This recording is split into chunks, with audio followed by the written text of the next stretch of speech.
as those fierce clashes between the Syrian regime and opposition groups in the province continue. The Syrian regime has what's been described as a choking siege on towns in northern Hama and the south of Idlib. We know from reports on the ground that they've surrounded the town of Khan Sheikhoun. That's a strategically important point, and also strikes taking place on the town of Marat al-Numan. So the Syrian regime continuing this very significant advance into Idlib province, and that, of course, raising very serious questions about what is to be done and what will happen to the civilians that remain in Idlib.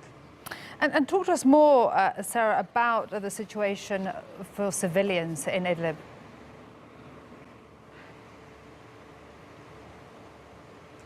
Well, it's estimated there's more than 3 million civilians that are inside Idlib province at the moment, and it's thought roughly half of those civilians have come from other areas inside Syria, other opposition areas that were then retaken by the regime. They fled to Idlib. Now, civilians are fleeing from the south right up into the border. The UN estimating that some 400,000 people have fled up to the border in the last 3.5 months. In fact, the number now is likely to be much higher. We've been speaking to some of the families in the border area. They're having to set up makeshift camps. They're driving in their vehicles with anything of their belongings that they can fit inside their cars and vans, and having to make do. But there is a real fear amongst civilians about what is going to happen to them if the regime continues to advance at the pace that it is.